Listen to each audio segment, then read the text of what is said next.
तो hello guys, कैसे आप लोग। मेरा नाम है मुकेश कुमार और मेरे the legend education YouTube channel में आप सभी का स्वागत है। तो आज हम सीखने वाले हैं माइक्रोसॉफ्ट ऑफिस वर्ड में टेबल ऑफ कंटेंट। तो टेबल ऑफ कंटेंट क्या होता है, तो सबसे पहले हमको खोल लेना पड़ेगा यहाँ माइक्रोसॉफ्ट ऑफिस वर्ड को ओपन। और जब यहाँ ओपन करते हैं तो हमको यहाँ पर देखने को मिल जाएगा कंटेंट। तो कंटेंट होता है क्या है, जब हम कोई भी बुक में कोई चीज़ पढ़ना रहता है तो यहाँ पर देखना रहता है कि आप जो फर्स्ट पेज पे या सेकंड पेज पे ये कंटेंट लिखा हुआ रहता है कि आपका ये जो चैप्टर है आपका कितना नंबर पेज पर है। आप उस पेज को ओपन करके उतना पेज को पलट के आप उस पेज नंबर पे जाके आप ये कंटेंट को पढ़ सकते हैं। साथ साथ कि आपको सेकंड नंबर पेज कंटेंट में जाना रहेगा तो आप ये चैप्टर को देखते हैं डॉट डॉट टैब में आपको यहाँ जो लाइनिंग दिख रहा होगा फिर उसके बगल में आपको यहाँ पर वो पेज नंबर पे आपको शो करके देखने को मिल रहा होगा कि वो पेज आपका कितना नंबर पेज पे है। फिर उतना पेज को पलटी करके उस पेज पे जाते हैं और अपना कंटेंट को निकाल के अपना पढ़ना या रीडिंग करना आपका स्टार्ट कर देते हैं। तो यही कंटेंट को बनाने के लिए ही हम लोग यहाँ पर रेफरेंस में चले जाते हैं, ये टेबल ऑफ कंटेंट। तो देखते हैं कैसे बनाते हैं ये कंटेंट। तो बनाने के लिए हमको क्या करना पड़ेगा कि यहाँ पर कुछ पैराग्राफ का जरूरत पड़ेगा। तो पैराग्राफ लेने के लिए आपको कीबोर्ड में =RAND शिफ्ट बटन दबा के ब्रैकेट और जितना भी आपको पैराग्राफ चाहिए वो आप यहाँ पर फिलअप कर देना है। ठीक है, हमको 200 चाहिए तो 200 यहाँ पर ले लेते हैं और ब्रैकेट क्लोज कर लेने के बाद कीबोर्ड में इंटर बटन जब हम प्रेस कर देंगे तो मेरा यहाँ पर क्या हो जाएगा कि यहाँ पर पैराग्राफ लिख के दे दिया जाएगा। अब इसमें क्या करते हैं कि इसमें कंटेंट में कंटेंट बनाते हैं। तो कंटेंट बनाने के लिए हम सबसे शुरू में कर्सर को रख लेते हैं। अब यहाँ पर समझ लो हमको कंप्यूटर से रिलेटेड कुछ हमको बुक बनाना है, उसमें कंटेंट रखना चाह रहे हैं। तो सबसे शुरू में जब यहाँ पर कर्सर को रख दिया, रख लेने के बाद जब कीबोर्ड में इंटर बटन प्रेस करेंगे तो ऑटोमेटिक हमारा पैराग्राफ क्या हो जाएगा, नीचे चला आएगा। और नीचे चले आने के बाद ये जो कर्सर हल्का से ऊपर में क्लिक करेंगे तो ये ऊपर में चला जाएगा। ठीक है, अब यहाँ पर लिख देते हैं कंटेंट में COMPUTER। कंप्यूटर के समझ लो, कंप्यूटर के नाम से किसी प्रकार का हम क्या किए कंटेंट बनाए। ठीक है, कंप्यूटर से रिलेटेड मतलब ये कंप्यूटर के बारे में ये इतना सारा डिटेल में लिखा गया है। ठीक है, अब दूसरा पेज पे चले आते हैं। दूसरा पेज में हम यहाँ पे एंटर किए। अब कीबोर्ड से फिर यहाँ से ऊपर चले गए। ऊपर चले जाने के बाद यहाँ पर लिखते हैं MONITER मॉनिटर। मतलब मॉनिटर के बारे में ये फिर पूरा डिटेल में यहाँ पर लिखा गया है। मतलब मॉनिटर के बारे में यहाँ पर बताया गया है कि मॉनिटर के बारे में इतना सारा कुछ क्या क्या काम होता है। एंड फिर यहाँ पर चले आते हैं, मतलब ये दो पेज पे लिखा हुआ है। तीसरा पेज पे जब यहाँ पर आते हैं फिर यहाँ से ऊपर चले जाते हैं, इस जगह पर UP और यहाँ S लिख लेते हैं। UPS लिख लेने के बाद इसको भी हम सिलेक्ट करके यहाँ पर डायरेक्टली हम साइज को बड़ा कर लेते हैं। फिर यहाँ पर चले आने के बाद यहाँ पर लिख लेते हैं, एंटर करते हैं। और फिर यहाँ पर लिख देते हैं KEYBORD।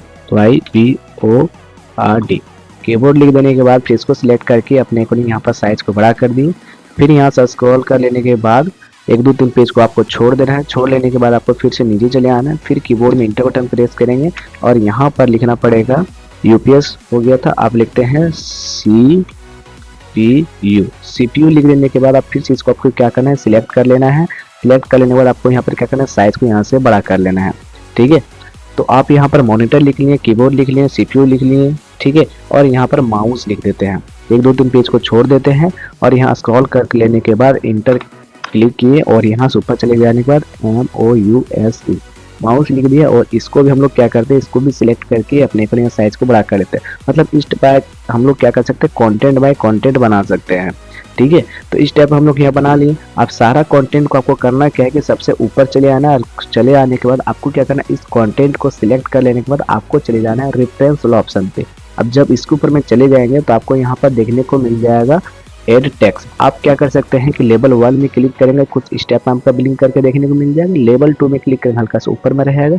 और लेवल 3 में क्लिक करेंगे तो आपको कोई चेंजिंग नहीं होगा। मतलब तीनों में से आप किसी में भी आप क्लिक कर सकते हैं। ठीक है, तो हम लेवल 2 के ऊपर में क्लिक कर लिए और यहाँ से क्या कर लेते हैं, इसको हाईलाइटेड कलर भी रखना चाहेंगे तो आप रख सकते हैं, और नहीं रखना रहेगा तो कोई दिक्कत नहीं। ठीक है, आप नहीं रखना रहेगा तब इसको सिलेक्ट करके अब हटा भी सकते हैं, हाईलाइटेड कलर को यहाँ से हटा भी सकते हैं। ठीक है, तो इसको मैं ऐड कर लिया। फिर यहाँ से ऊपर चले गए, मॉनिटर को भी इसी तरह सिलेक्ट कर लिया, रेफरेंस में चले गए और यहाँ ऐड टेक्स्ट के ऊपर में जब हम क्लिक करेंगे तो ये भी ऐड हो गया। जिसको हम क्या करते हैं, यहाँ से साइज को बड़ा कर लेते हैं और यहाँ से अपना कोई भी मनपसंद यहाँ से कोई भी कलर को हम यहाँ पर फिलअप कर लिए। यहाँ पर मॉनिटर के बारे में यहाँ पर लिखा गया है डिटेल में। फिर यहाँ से जब स्क्रॉल करेंगे फिर यूपीएस को सिलेक्ट करेंगे एंड यहाँ पर साइज को बड़ा कर लेने के बाद फिर से आपको चले जाना है रेफरेंस पे। रेफरेंस पे चले जाने के बाद आपको यहाँ पर देखने को मिल जाएगा एड टेक्स्ट। इसके ऊपर जब हम क्लिक करेंगे तो लेवल 2 लेवल 1 किसी में आप क्लिक कर सकते हैं। क्लिक करने के बाद अब इसका भी कोई भी कलर आप चेंजिंग करना चाहें तो डायरेक्टली यहाँ से इसका कलर को चेंजिंग कर सकते हैं। फिर यहाँ पर स्क्रॉल करने के बाद आपको कीबोर्ड का ऑप्शन देखने मिल जाएगा जिसको आप यहाँ से बड़ा कर लेने के बाद आप इसको बोल्ड कर सकते हैं और साथ साथ यहाँ रेफरेंस में जब चले जाने के बाद इसको भी क्या कर सकते हैं, ऐड कर सकते हैं। ठीक है, तो आप यहाँ से ऐड करना चाहेंगे तो ऐड कर लेना है और इसको हम क्लिक करने के बाद आप यहाँ पर क्या कर सकते हैं, कोई भी मनपसंद आप यहाँ पर कलर को फिलअप कर सकते हैं। फिर यहाँ से स्क्रॉल कर लेते हैं। स्क्रॉल कर लेने के बाद आपको यहाँ पर देखने मिल जाएगा सीपीयू को भी सिलेक्ट कर लेने के बाद आप यहाँ पर क्या कर सकते हैं, इसको भी कोई कलर फिलअप कर लिए एंड यहाँ पर साइज को बड़ा कर लिया। साइज को बड़ा कर लेने के बाद आपको क्या करना है, रेफरेंस पे चले जाना है। रेफरेंस में चले जाने के बाद आपको एड टेक्स्ट के ऊपर में क्लिक करके लेवल 2 लेवल 1 लेवल 3 किसी में भी आपको क्लिक कर लेना है। ठीक है, क्योंकि हमको कंटेंट बनाना है तो इस टाइप हम लोग क्या करेंगे, सारा कंटेंट को इस टाइप में सिलेक्ट करके सारा कंटेंट को हम यहाँ पर रेडी कर दिए। एक लास्ट बचा हुआ माउस, इसको भी हम लोग क्या करते हैं कि साइज को यहाँ से बढ़ा कर लिए। अब बड़ा कर लेने के बाद हम लोग क्या करते हैं, यहाँ से भी इसको हम लोग ऐड कर लेते हैं। ऐड हो जाने के बाद आपको इसको भी क्या करना है, कुछ भी अपने को अपना मनपसंद कलर आपको जो भी ऐड करना रहेगा आप इसको क्या कर दें, ऐड कर दें। और कभी भी आप देखना रहेगा कि ये जो कंटेंट होता है ना वो सबसे फ्रंट पेज पे ही रहता है, तो इसके अगर ऊपर जाना रहेगा तो हमको क्या करना पड़ेगा, सबसे शुरू में कर्सर रखना पड़ेगा। ठीक है, कंप्यूटर से सबसे पहले और सबसे पहले रख लेने के बाद आपको चले जाना है यहाँ पर इंसर्ट मेनू पर। इंसर्ट मेनू में जब चले आएंगे तो आपको यहाँ पर देखने को मिल जाएगा पेज ब्रेक। जब इसके ऊपर भी क्लिक करेंगे तो आप इसके ऊपर एक पेज को आप क्रिएट कर सकते हैं और जब ये आ जाएगा तब इसके ऊपर जब आप क्लिक करेंगे तो रेफरेंस के ऊपर में चले जाना है और रेफरेंस में चले जाने के बाद आपको यहाँ पर देखने को मिल जाएगा टेबल ऑफ कंटेंट, जिसके ऊपर आप यहाँ पर क्लिक करेंगे ना तो आपको यहाँ पर देखने मिल जाएगा ऑटोमेटिकली टेबल। ठीक है, ऑटोमेटिक टेबल। अब इसके ऊपर में जैसे ही क्लिक करेंगे आपका यहाँ पर कंटेंट बना के दे दिया गया कि आपका जो कंप्यूटर है कितना नंबर पेज पर है वो आपको यहाँ पर बता दिया गया है।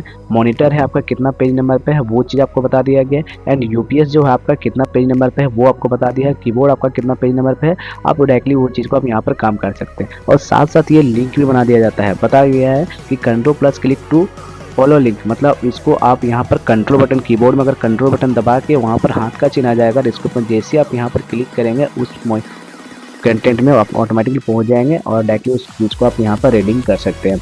अगर हमको जाना रहेगा माउस पे तो हम फिर से क्या करेंगे कि यहाँ पर कीबोर्ड में कंट्रोल बटन प्रेस करेंगे और यहाँ पर हाथ का चिन्ह आएगा जिसके ऊपर आप क्लिक करके ऑटोमेटिकली माउस के जगह पर पहुँचा दिया जाएगा।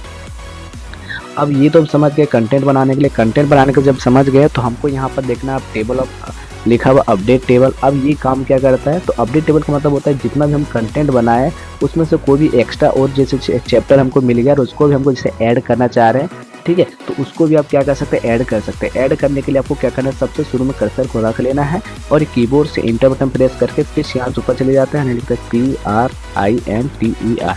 प्रिंटर जब लिख लेने के बाद फिर से इसको सिलेक्ट करते हैं। सिलेक्ट करने के बाद होम में चले जाते हैं, नेक्स्टली इसको साइज को बड़ा कर लिए और फिर से इसको रेफरेंस में चले गए एंड इसको भी यहाँ से ऐड कर लिए। अब जब ऐड हो गया अब फिर सबसे शुरू में चले जाते हैं तो यहाँ पर देखना है कि टेबल ऑफ कंटेंट में वो चीज़ यहाँ पर ऐड होकर शो करके देखने को मिल रहा है क्या। यहाँ पर तो शो करके नहीं देखने को मिल रहा है, तो वो दिखेगा कैसे, तो आपको यहाँ पर टेबल देखने को मिल जाएगा अपडेट टेबल, यहाँ पर भी है और सेम चीज़ आपको यहाँ पर भी शो करके देखने को मिल जाएगा। जब इसके ऊपर में क्लिक करेंगे तो आपको देखने को मिल जाएगा सबसे शुरू में कि अपडेट पेज नंबर ओनली। अगर आप क्या करते हैं कि ये चैप्टर को आप नीचे करते हैं, ये वाला चैप्टर का अगर ऊपर कर, इसमें क्या होता है पेज नंबर यहाँ पर अपडेट हो जाता है। अगर आप वो आप करते रहते हैं तो आप यहाँ पेज को अपडेट कर सकते थे, पेज नंबर को ओनली, ठीक है। पर हम मतलब पेज नंबर को अपडेट नहीं किए, ओनली क्या किए हैं कि अपडेट एंट्री टेबल, मतलब कोई एक्स्ट्रा टेबल को हम यहाँ से ऐड किया। जब इसके ऊपर जब हम क्लिक करेंगे एंड इसके ऊपर में जब यहाँ ओके के ऊपर जब हम क्लिक करेंगे वो चैप्टर हमको देखो यहाँ पर ऐड करके दे दिया गया, जो कि वो पेज नंबर कितना नंबर है, 23 पर है, मतलब 23 नंबर पेज पर वो ऐड करके दे दिया गया।